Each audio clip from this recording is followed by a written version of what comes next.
आज भद्रक जिले में जिला प्रशासन और जिला सूचना एवं लोक संपर्क विभाग आनुकूल्य जिलापाल अधिकतर भारतर पूर्वतन प्रधानमंत्री भारत रत्न श्री अटल बिहारी वाजपेयी जयंती अवसर में सुशासन दिवस भद्रक संस्कृति भवन में आयोजित हो जाइछि।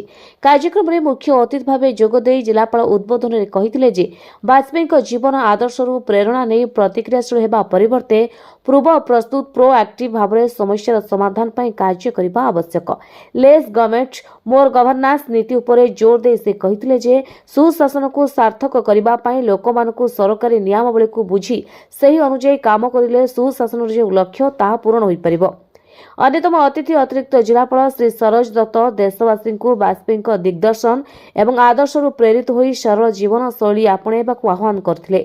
मुख्य वक्ता त्यागभूमिर सभापति श्री अजय नायक भारतर पूर्वतन प्रधानमंत्री भारत रत्न श्री अटल बिहारी वाजपेयी अमर अवदान को स्मरण करथिले।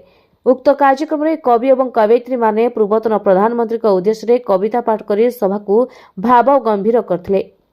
जिलास्तरीय सुशासन दिवस अवसर में आयोजित वक्तृत्व एवं संगीत प्रतियोगिता में विजयी होता छात्र छात्री मानक पुरस्कृत करा जायथिला।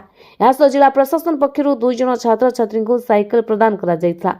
अन्यतम अतिथि भाव उपस्थित थिबा डेप्यूटी कलेक्टर तथा जिला सूचना और लोक संपर्क अधिकारी श्री कार्तिकनाथ मंडल मंच परिचालना करथिले। सुशासन दिवस मर्म को जिलार कोण अनुकोण में पहुंचाइबारे गणमाध्यम प्रतिनिधि मानकर विशेष अवदान थिबारु समानक उपस्थिति एवं सहयोग पई धन्यवाद जणाइथिले। जिला संस्कृति अधिकारी तनुजा श्रीका उपखंड सूचना और लोक संपर्क अधिकारी मधुस्मिता महापात्र कर्मचारी लिसाराणी राउत मीनाक्षी गराबरू प्रफुल्ल दास रायचरण मल्लिक उपस्थित रही सहयोग करथिले। भद्रक जिल्लार सुब्रजित पालଙ୍କ रिपोर्ट ओडिशा 24 खबर।